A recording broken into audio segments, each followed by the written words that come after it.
The most common problem that guitarists have is hitting a wall and not being sure how to improve. So many people say, I've played for a long time, but I've never improved. I'm getting to the point of sheer frustration. I can't do it anymore.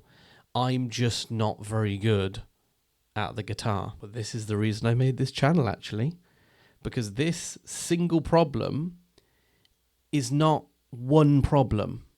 It's a branch of problems, and it's very individualized. Personality-wise, there could be a complete range of different reasons why this is happening to you. It's not a broad stroke. It's not a broad stroke problem that you say, here's the problem. This is definitely the solution to this problem. The first thing that might be happening is that you've learned from a book or from a YouTube video or from a course, and you've got your book. Let's get a book. I've got a book. Oh. And it's one like this, maybe. It's my favourite one. You open the book, it tells you how to play a chord or a scale, and you play that chord, and you say, that was definitely a chord. Or you play the scale, and you say, that was definitely a scale. And the issue with this is that there's no context. A chord on its own can sound nice, but it's not a song. A scale on its own can, at a push, sound nice, but they're just a group of notes. People will go through a course, through a book, and they will learn each of those chords, each of those scales, and applying them isn't something that the book tells you to do, or the course tells you to do, or the YouTube video even tells you to do. Because there's a lot of people that say, look, I can play this chord, and I can play this chord, and I can play this chord, and I can move between the chords. The solution to this problem is do it the other way around. And it sounds obvious, but there are a lot of people that don't do this. Find out the chords to the song that you love and learn it that way around. Read the book, look at the chords, and think, I need to learn those chords. And then play the song. I have a book. Whoa! My light flew. I have a book. Let's open it at a random page. This classic, Dry Your Eyes by Mike Skinner. What's the first chord? Can you play it? It's an A major. Can you play an A major? So go from the book first. Find a book that tells you the chords. Find a website that tells you the chords. So if you've got 4 chords and it says G major, A major, B minor, and you think, I don't know how to play B minor. Well, there you go. There is your way out. If it says it's an A7, now you've got a concept where you think, what does that 7 mean? Now you're breaking yourself out of the rut, because there are 2 things you can do now, aren't there? You could learn an A7. Now you know how to play an A7, but what is an A7 and why is it called that is 2 separate things. So you can branch off. You can learn as much as you need or want to learn within that situation. You get yourself out of the rut by playing music. Music is the goal. If music isn't your goal, you're not going to stick with this for very long, because you're going to play chords, and those chords are just a concept that float in the air. They don't mean anything until you put them together. So put them together as one cohesive thing. Number 2, you've got a mind block of some kind. You've got a fixed mindset. It sounds like I'm insulting you. You've got a fixed mindset. You might have, without realizing it, a fixed mindset. A fixed mindset believes that one thing cannot move. So if the idea is in your mind that you cannot play the guitar, it will not shift. That's fixed. Even if you see yourself improving and somebody else is pointing out to you, wow, look at you playing that. I can't believe you can play that. In their head, they can't do it. The most damaging part of a fixed mindset is that they won't ever learn how to do it, because they are fixed. You believe inherently that you cannot play the guitar. There's something about you that stops you doing it, because you think you're not very clever. You've not got long enough fingers. Whatever the reason is, you in your mind, you haven't consciously done this, you have accidentally told yourself something that isn't true. Other people, they've got talent, they can do this. I haven't got that. Another kind of mind block is an intangible voice inside your head that makes you want to procrastinate. And that's the same thing that makes you not study, revise. That voice is saying, we'll just do this first, and then we'll go on to playing the guitar. We'll practice after this. And then you're distracted, or you scroll on your phone. That's doom. I'll scroll for 5 minutes. Okay, we all do it with all sorts of things. It's not just the guitar. It's a mind block. It's difficult to unpick because it works very differently for different people. People have different kinds of mind blocks. It works with lots of other things. Exercising or going to the gym. Eating well is another one. It's easier not to put yourself in that situation. To solve this one, you need to work out what your mind block is. And it might be that you don't actually really want to play the guitar. You're not that bothered. I tell you what, even if you're not that bothered, you can still learn how to play pretty well.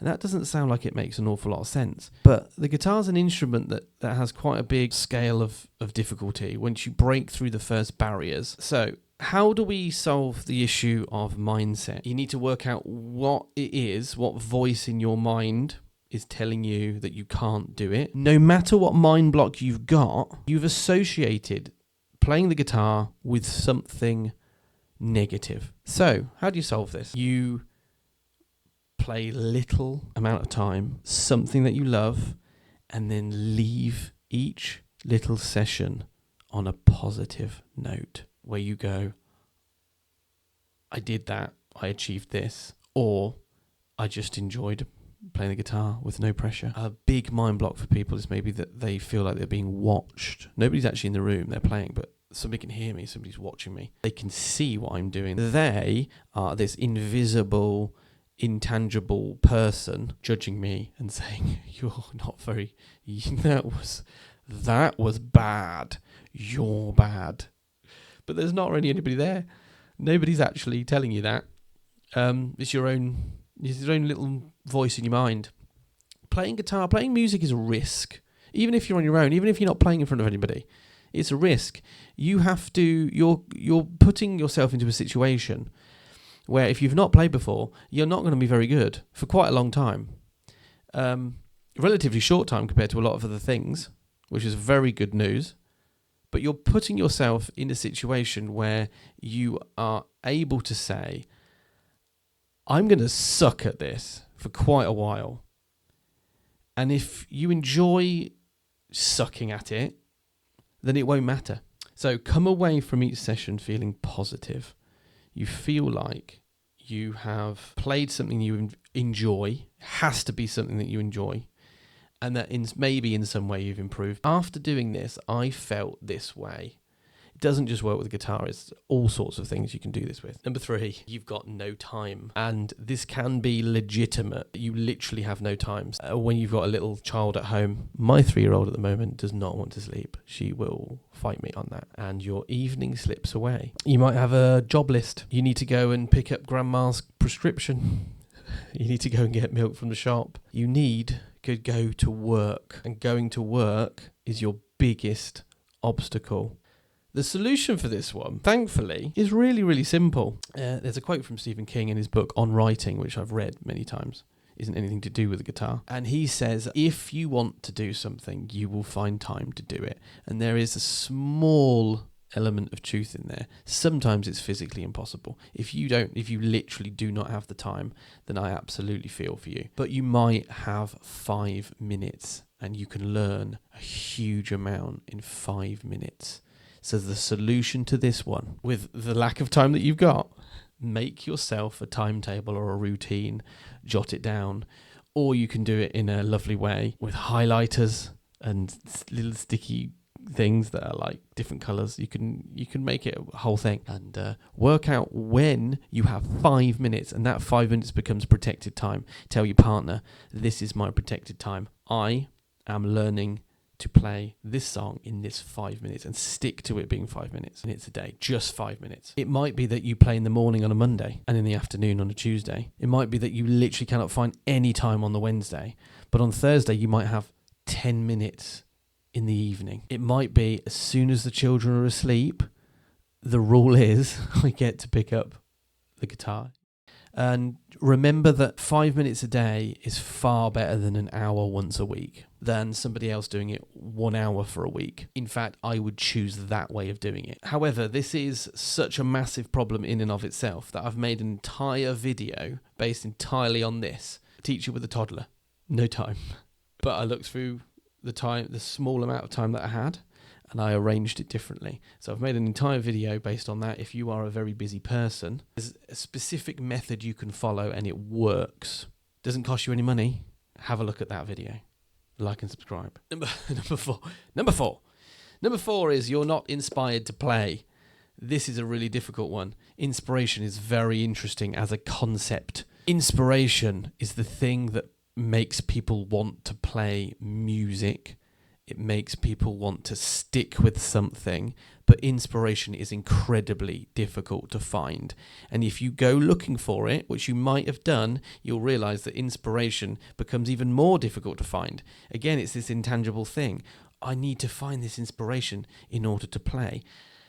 Well, if inspiration only comes once a month, if that, for most people, that feeling, and you're not going to improve particularly, you can't really rely on inspiration. You can use inspiration, but you can't really rely on inspiration to keep you improving and keep you playing. Will not appear to you in the morning when you wake up and it's 6 a.m. and you've told yourself the night before that you're getting up and going to the gym, and you're a different person at 6 a.m., you're probably not getting up and going to the gym. Well, you ask yourself, who was I last night when I told myself I was going to do that? I was inspired last night. I've had 8 fantastic hours of sleep and now I'm no longer inspired. You cannot rely on inspiration, especially during a normal day. Routine is the solution. The solution is routine. Try to find inspiration, but in the times that you're not inspired. Build guitar playing into your routine. That's it, really. Go and watch the other video. As a working person, learning how to play the guitar, I have the method that works. So see you there.